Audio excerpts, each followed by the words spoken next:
Assalamualaikum everyone! How are you? Kwento ko lang to. Nakita ko to. Bagong labas to sa Aldi, no?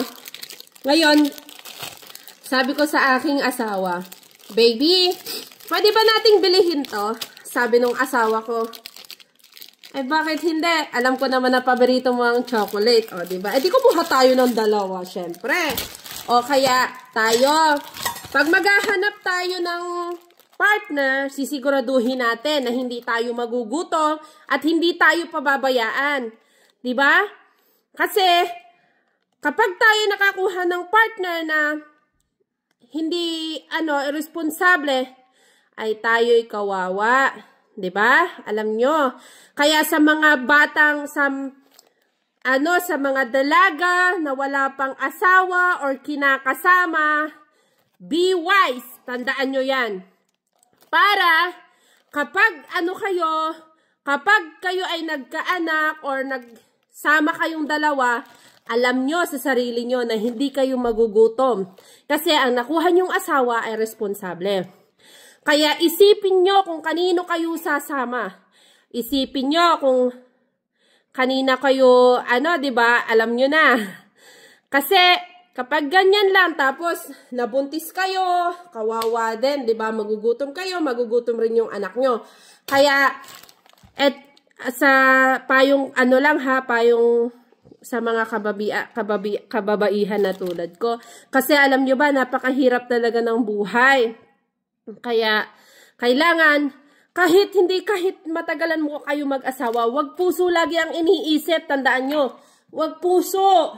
Isipin ang utak. Eto ha, gagana ang utak. Huwag pa irali ng puso. Ha? Huwag pa irali ng puso. Ay, mahal ako niyan. Saan napupunta ang pagmamahal natin? Ha? Huwag. Dapat utak, puso. Puso, utak. At ang baba. O, dapat. Ha? Ganon. Para hindi tayo nagugutom, hindi tayo kawawa, hindi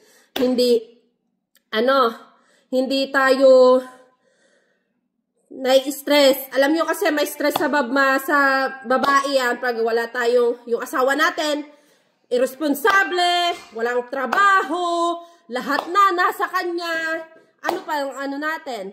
O, diba? Kaya maghahanap kayo ng nararapat na lalaki na para sa inyo. Yung hindi kayo magugutom.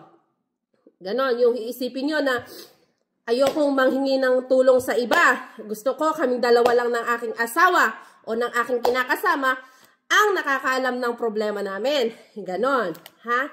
Para wala silang masasabi dun sa sa kinakasama nyo o sa magiging asawa nyo. Kasi may nakita ako sa sa feed, yung lalaki, yung viral ba yun na ngayon na Jollibee sa paper bag. O, ayun. Di sana man lang, di ba, naghati lang sila sa Jollibee na yon para nakatikim si Miss at saka yung asawa, di ba? O, di ba? O, kasi mapapaisip ka doon. Ang hirap naman talaga sa pag-give birth talaga. Alam nyo naman yan, mga girls, mga ladies. Ha? Di ba? Kaya, sa mga lalaki naman, be responsible sa mga babae na ginugusto nyo. Ha? Hindi naman kaming mga babae naman na hindi kami pabaya. Kung kami, binigyan nyo ng nararapat na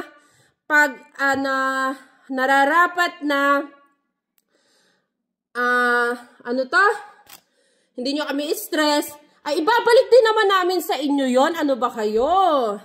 Kaya kaming mapagbabae, mapagmahal kami. Binibigay namin lahat sa mga lalaki. Sa aming mga lalaki, sa aming mga kinakasama. Ganon. Kasi sa inyo rin naman babalik yan. Kaya pag binigyan nyo si Mrs. ng pambiling ulam, bibigyan ka naman niya ng dinner. Kapag binigyan mo si Mrs. ng bahay, gagawin niya namang bahay nyo, di ba? Lilinisin niya yan. Pag binigyan mo si Mrs. ng pera, hindi ka na mag-iisip kung saan napunta, di ba? Kasi makikita mo naman sa lahat ng bahay mo. Kaya kailangan nating maghanap sa babae, sa lalaki, be responsible. Huwag papabayaan, maghanap ng tamang lalaki or tamang babae na para sa inyo. O, dahil sa tinapay ay napashare talaga ako. Ako'y naman ay syukur, alhamdulillah, at ang aking asawa hindi ako na pinababayaan.